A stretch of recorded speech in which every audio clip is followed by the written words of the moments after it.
오늘도 뜨거운 이슈 시원하게 풀어보겠습니다. 킹스맨 김수민 시사평론가 나오셨습니다. 안녕하십니까? 네, 반갑습니다. 자, 오늘 국회 소식부터 먼저 다뤄보겠습니다. 어제 본회의가 열렸습니다. 노란봉투법, 방송 3법 통과가 됐습니다. 네, 노란봉투법과 방송 3법이 국민의힘이 주로 불참한 가운데서 민주당 등의 야당 주도로 국회 본회의를 모두 통과했습니다. 네. 노란봉투법의 경우는 174명이 투표에 참여해서 1명 기권 그리고 나머지 모두 173표 찬성으로 가결이 됐고요. 방송 3법 역시 모두 찬성으로 가결됐습니다. 자, 국민의힘 원래 강행 처리에 대해서 반대를 하면서 이 필리버스터 얘기를 했었잖아요. 근데 지금 아예 표결에 불참해 버렸습니다. 예고했던 그 필리버스터 막판에 취소를 했네요. 이유가 뭡니까? 네, 국민의힘은 노란봉투법 방송 3법에 대해서 반대 토론을 하는 것보다는 이동관 방송통신위원장의 탄핵을 막는 쪽을 택했습니다. 윤재옥 국민의힘 원내대표는 방통위원장을 탄핵해 국가기관인 방통위의 기능을 장시간 무력화하겠다는 민주당의 나쁜 정치적 의도를 막기 위해서 필리버스터를 포기할 수밖에 없었다라고 밝혔습니다. 자, 말씀처럼 필리버스터 철회하고 이동강 방통위원장 탄핵안 소추. 자, 이 두산 여야가 묘한 신경전이 있는 것 같습니다. 네. 탄핵안의 경우는 24시간 이후 72시간 이내에 처리를 해야 되거든요. 그러면은 국민의힘 입장에서는 시간을 끌어서 본회의가 산회를 해버리면 탄핵안을 처리를 못하게 되는 그런 상황인데, 그러나 국민의힘이 필리버스터를 해버리면 이 필리버스터를 이제 사실 민주당에서 빨리 종료를 하려고 해도 24시간은 걸립니다. 네. 한 건당. 그렇게 되면은 본회의가 길어져 버리는 거거든요. 그러니까 쉽게 얘기해서 국민의힘이 필리버스터를 계속 해버리면 그 사이에 이동관 방통위원장 탄핵안을 처리할 수도 있다는 거죠. 그 안에 본회의는 계속 연장되기 때문에 그렇습니다. 그때 탄핵안을 뭐 어차피 지금 가반 이상이니까 처리가 될 것이다. 그래서 본회의 자체를 산회시키기 위해서 필리버스터를 포기하고 탄핵안 역시도 폐기되도록 하는 것이 국민의힘의 전략이었던 겁니다. 어차피 법률안은 대통령 거부권이라는 뭐 제2요구권이 있기 때문에 그렇습니다. 탄핵안이 지금 중요하다.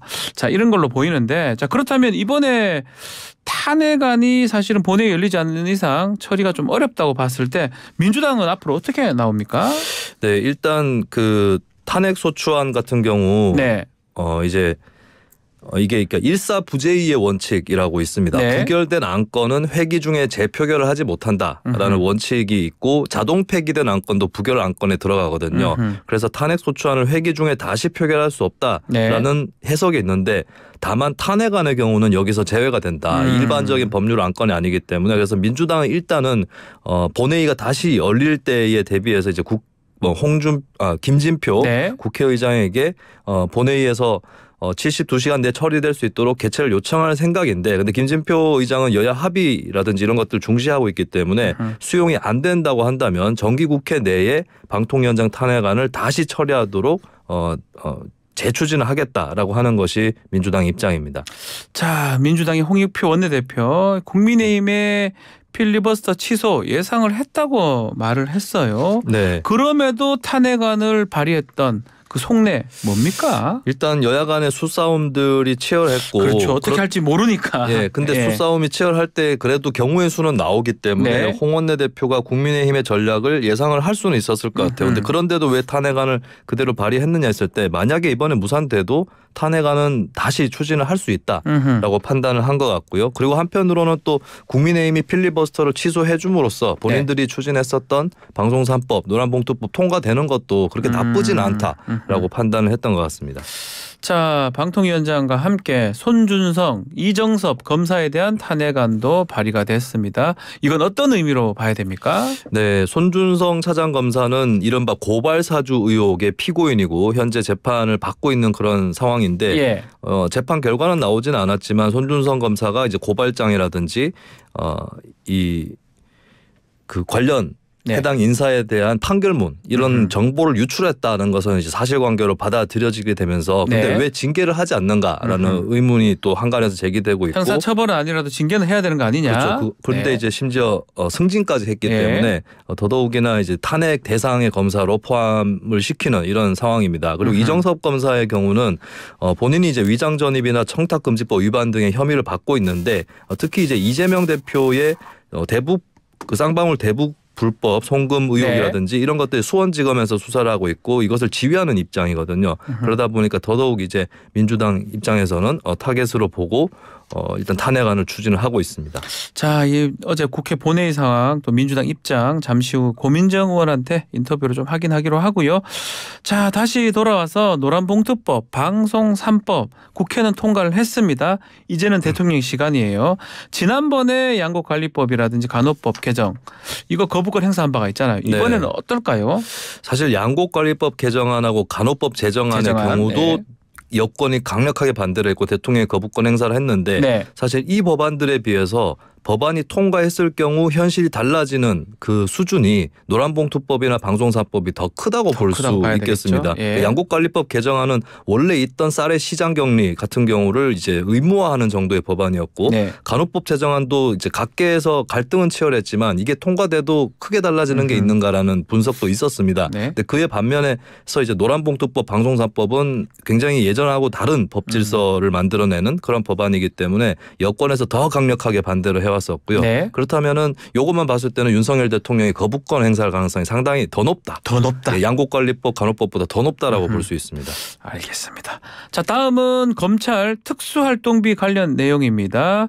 자, 지금 내년도 정부 예산안 심사가 지금 한창 진행 중인데 더불어민주당이 심사 과정에서 사정 기간의 특수활동비 예산 문제를 지적하면서 대폭 삭감하겠다 이렇게 밝혔네요. 네, 민주당 홍익표 원내대표는 특활비 태스크포스 회의에서 어려운 나라 재정에 국민 세금이 허투루 쓰이지 않도록 TF 활동을 통해 정부 권력기관인 검찰, 국정원, 경찰 등이 특활비를 마음대로 쓰는 전횡을 반드시 바로잡겠다.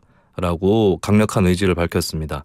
특히 지금 검찰의 특활비 특수활동비에 대해서 대폭 삭감을 예고를 했는데 어떤 이유로 그렇게 한 겁니까? 네, 민주당 홍익표 원내대표는 얼마 전 이원석 검찰총장이 검사들이 밤늦게 일하기 때문에 특활비를 통해 일종의 경력금을 주겠다 이렇게 얘기를 하는 것 보고 정말 놀랐다라고 밝히면서 일반 공무원들이면 검찰은 이걸 수사했을 것이다. 이렇게 얘기를 했습니다. 그러니까 특활비 사용에 대해서 검찰이 갖고 있는 태도 이런 것 전반적으로 민주당에서 문제를 제기를 하고 있는 거고요.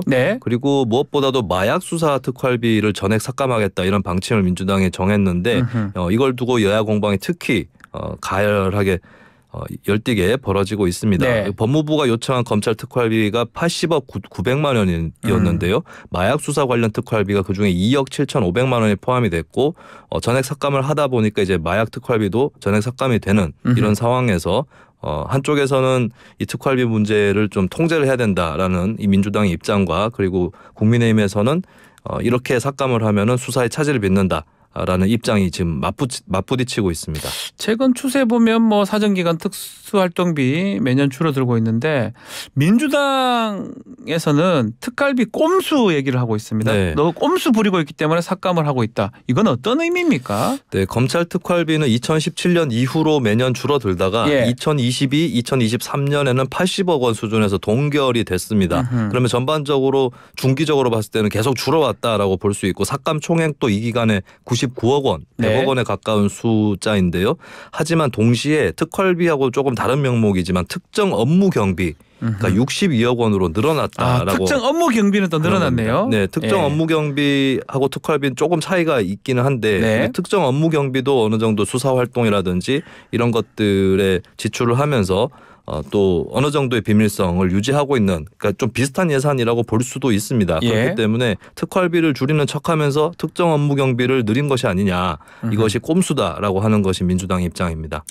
자, 지금 마약 수사 특활비 또 삭감 앞두고 지금 여야 또 한동훈 장관까지 공방을 벌이고 있는데 이건 어떤 얘기입니까? 네, 한동훈 장관은 마약 수사 특활비까지 포함된 이 특활비 삭감이 결국 검찰 수사를 저해할 것이다라는 취지의 입장이고요. 국민 공익을 해야 하는 것이다. 아, 공익을 해야 한다? 네, 그게 한동훈 장관의 입장입니다. 그리고 국민의힘에서는 이재명 대표 사법 리스크와 관련된 기관에 대해 민주당이 예산으로 보복하는 것이다라고 규정을 하고 또 한동훈 장관에 대한 보복의 의미도 하다라고 하면서 윤재옥 원내대표는 검찰 특활비를 삭감해서 마약 수사에 지장을 주면 용서받지 못할 죄가 된다라고 강력하게 비판했습니다. 자, 민주당이 삭감을 내걸면서도 협상의 여지를 좀 남겨놨습니다. 특활비 지침 이것을 제출하면 다시 고려해 보겠다. 라는 건데 민주당 의도는 뭡니까? 일단 특활비 자체에 대해서 문제를 제기를 하면서도 이걸 전액 삭감하는 거에 대해서는 좀 부담이 있을 수 있습니다. 그러니까 특활비가 이제 검찰이라든지 이쪽에서 수사를 하는 과정에서 조금 비밀리에 지출을 해야 되는 그런 금액이기도 하기 그렇죠. 때문에 그런 게 특수활동비겠죠. 예, 그래서 이걸 전체를 다 삭감한다거나 이런 것은 일단은 던져놓은 카드일 수 있고요. 좀 자세하게 이거를 절충을 하는 과정에서 그럼 특활비 지침을 다시 좀 제대로 정해가지고 어느 정도는 투명하게 그렇게 쓸 수 있도록 하면 좀 다르게 이 예산 심사 결과를 맞이할 수 있다. 뭐 이런 조건이 아닌가 이렇게 보여집니다.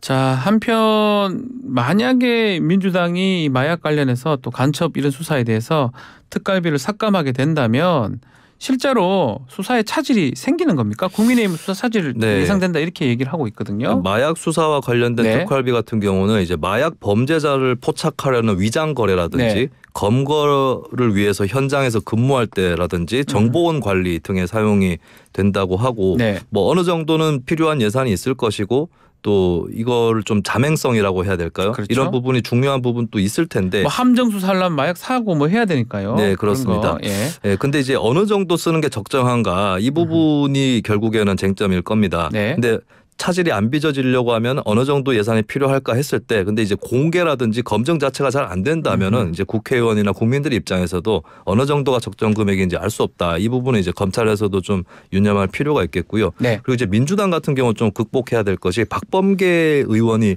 법무부 장관 시절에 수사 정보 업무 특성상 특활비는 필요하고 현 시점에서는 더 이상 특활비를 줄일 여력이 없다라고 2년 전에 얘기한 부분이 좀 짐이 되고 있습니다. 이 부분에 대해서 이제 그렇다면 입장이 바뀐 이유가 어떤 것인지 좀 설명해야 될 책임도 있을 겁니다. 자, 다음 소식은 가습기 살균제 대법원 판결 이야기입니다. 자, 가습기 살균제 제조 판매사가 피해자에게 손해를 배상해야 한다. 이런 대법원 첫 판결이 나왔는데 이 재판은 시작이 아마 2007년 정도였었는데 시간이 너무 걸렸어요. 네. 이번에 소송을 제기한 김모 씨는 2007년 11월부터 2011년 4월까지 거의 4년에 가까운 기간 동안 옥시의 가습기 살균제를 사용을 했습니다. 그러고 나서 2013년 5월에 간질성 폐질환 등의 진단을 받았는데요. 그리고 또 이유를 알 수 없는 간질성 폐질환 이런 것들 앓으면서 지금까지 치료를 받아온 그런 피해자입니다. 당시 질병관리본부에서는 이 살균제로 인한 것이 아니라 판정을 했었고 또 환경부에서는 또 구제급여 지원 대상자 인정해서 구제급여는 또 받고 있는 상황인데 그래서 이 과정에서 이 김 씨가 소송을 제기한 거네요. 네, 질병관리본부한테 받은 3등급 판정이 있는데요. 이것은 살균제 노출의 영향을 완전히 배제할 수는 없지만 다른 원인을 고려할 때 살균제로 인한 폐질환 가능성이 작다는 의미였습니다. 그래서 이에 불복하고 김 씨가 2015년에 옥시와 한빛화학을 상대로 손해배상 청구 소송을 제기를 했었습니다. 그 1심에서는 이 청구가 받아들여지지 않았지만 2심에서는 피고들이 제조 판매한 이 사건 가습기 살균제에는 설계상 및 표시상의 결함이 존재하고 그로 인해 원고가 신체에 손상을 입었다라고 위자료 500만 원 지급 판결을 내렸는데요. 이것을 이제 대법원이 2심 판단이 잘못이 없다고 보고 이 피고 측의 상고를 기각한 겁니다. 자, 판결 내용 보면 살균제 사용 또 폐질환 사이 인과관계가 있다. 그 근거를 들었는 것 같은데요. 좀 더 구체적으로 말씀 주십시오. 일단 원심 판단을 그대로 확정을 한 거잖아요. 2심 결과를. 이것은 이제 2심에 대해서 제조물 책임에서의 인과관계 추정이라든지 비특이성 질환의 인과관계 증명에 관한 법리를 오해해서 판결에 영향을 미친 잘못이 없다라는 것이 이제 종합적인 결론입니다. 그리고 대법원 관계자가 설명을 하기를 손해배상 소송에서 가습기 살균제 사용과 그로 인한 질환의 발생, 악화, 인과관계 판단은 질병관리본부 판정과 별개로 원고 측에서 구체적으로 증명하는지에 따라 달라질 수 있다. 그러니까 이 재판에서는 원고 측이 그것을 구체적으로 증명을 한 것이다. 네. 이렇게 설명을 했습니다. 자, 이번 판결이 좀 가습기 살균 피해자 지금 손해배상을 인정한 판결이라서 뭐 주목을 받고 있는데 향후 그 정부 지원에 제외됐던 3, 4단계 피해자들 이분들한테도 소송이 영향을 미칠 것 같아요. 네, 이번 판결에서 제기된 어떤 법리라든지 네. 이런 것들이 그대로 적용될 것으로 보이고요. 다만 이제 같은 피해자라고 해서 똑같이 다 승소할 거다 이렇게 볼 수는 없습니다. 네. 그러니까 각자의 인과관계 판단에 대해서 구체적으로 증명을 해야 된다라고 하는 것은 이제 동일한 조건이겠고요. 다만 요번에 승소를 하신 분하고 거의 비슷한 그런 처지에 있었던 분들, 그러니까 그 정도의 살균제 사용하고 본인 피해 간의 인과관계가 입증이 어느 정도 설명이 되는 분들은 이번하고 거의 비슷한 판결을 받을 수 있지 않을까 이런 기대감은 커질 수 있겠습니다. 알겠습니다. 자, 오늘 킹스맨 여기서 마무리하겠습니다. 김수민 평론가 감사합니다. 네, 고맙습니다. 1부 마치겠습니다.